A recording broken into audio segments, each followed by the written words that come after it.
Você tenta encaixar a literatura, assim, livros desse sentido com frequência na sua rotina de leitura? Aí é a angústia do pastor, mas é uma coisa interessante que é bom ter filhos, né? Aham, Porque você e ser mediador de leitura, porque aí você para e vai ler com eles, né?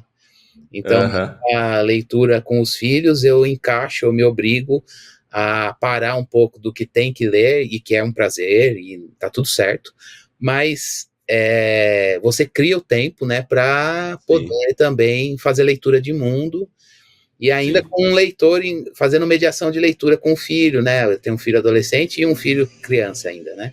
Então, Aham. é interessante fazer essa troca com diferentes fases e aí eu aproveito as oportunidades quanto pai para inserir a minha leitura de texto ficcional junto com eles. É o que dá. Muito bom, Quando eu era muito solteiro, bom, eu imagino. outra agenda.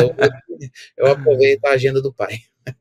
Eu sei como é isso. Eu tô vivenciando isso também na leitura, mas eu tô vivenciando isso em outras áreas, assim, por exemplo, meus filhos ainda são muito pequenos, né, o Apollo de 4 anos vai fazer 5 e o Caleb vai fazer 3. Sim. E eu nunca mais tinha jogado xadrez, mas eu comecei a ensiná-los a jogar. E Boa. agora o Apollo tá gostando demais. Então, assim, o xadrez voltou na minha vida a partir do tempo que eu dedico com ele. Então, eu sei o que é isso aí do aproveitar os momentos.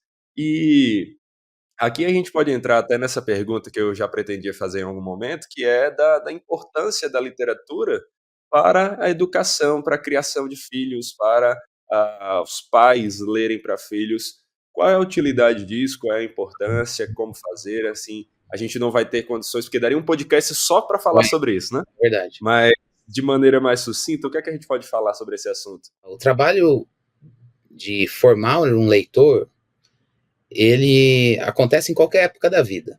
Sempre é tempo, né? E é importante que o pessoal que está assistindo saiba disso.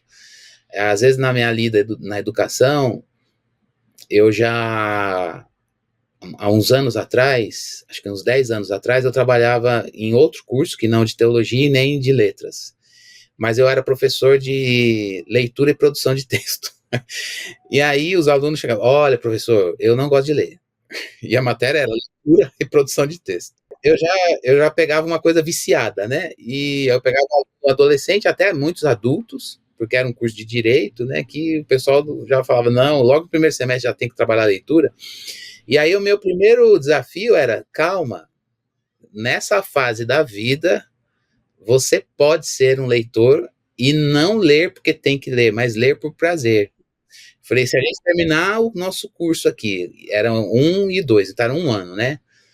Com você tendo a experiência de gostar de ler, valeu o curso. Essa é uma questão, né? Em qualquer época da vida, se você é um leitor, ou você é aquela pessoa que diz, eu não tenho esse treino da leitura, gostaria de ter, já comprei livros, mas quando eu vou, minha mente se dispersa e tal, fique tranquilo. Existem caminhos seguros para que você possa ser um leitor bem informado.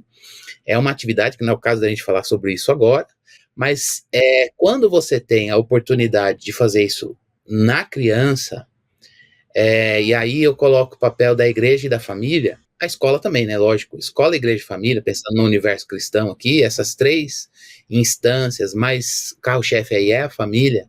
É, Sim, com certeza. eu, Afinal, é o principal papel de criação é da família, né?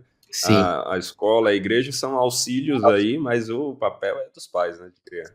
são espaços, né, que às vezes, via de regra, as crianças estão mais na família, e aí na igreja e na escola com as suas devidas proporções de tempo, né? Mas se a gente se une nesse propósito, né, a escola e a igreja dando munição, instrumento, ajudando o trabalho dos pais, é um caminho muito fértil. E por que é importante?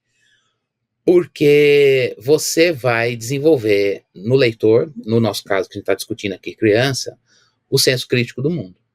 E também Uhum, o trabalho com a linguagem e o trabalho com a narrativa.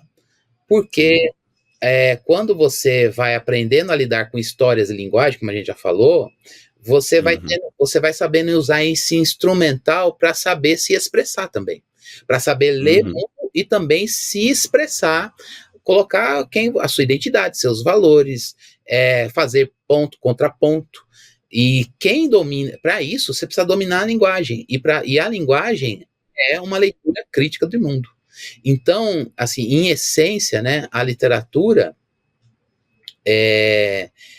ela vai equipar o ser humano com essa capacidade de fazer leitura de mundo, e uma criança precisa ser educada, ter essa educação, ter essa formação. Aliás, inclusive, é muito mais fácil criar o hábito desde cedo na criança do que quando chega na universidade fazendo direito, se depara com um curso de leitura e produção de texto, se você ainda não tem o hábito da leitura. Então é muito mais fácil você criar enquanto está aí nesse início, né?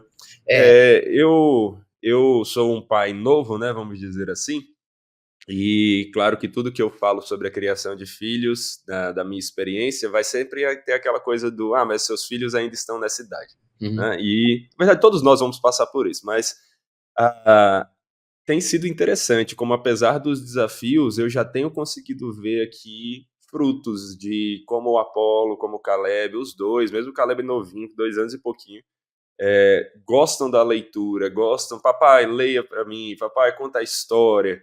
E a literatura, a leitura, ela desenvolve também a imaginação, que é algo tão útil, né, como a gente mencionou, e a gente tem trabalhado até isso aqui em casa.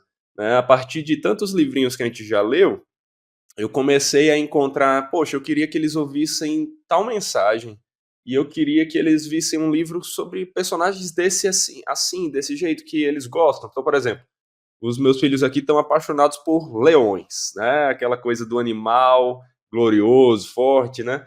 E então eles gostam de história de leão, de tigre. Eu criei muitas histórias, eu criei uma saga aqui para eles e a partir dela eu estou contando na linguagem simples deles, criando e passando para eles a mensagem.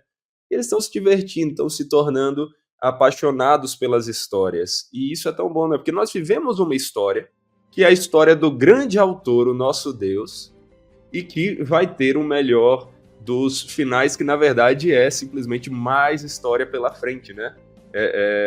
Como naquele inglês bem ruim, to be continued, né? Vai continuar a história aí com o nosso autor, não é isso? Então, legal. Isso é algo muito gostoso que eu tenho experimentado aqui com os meninos.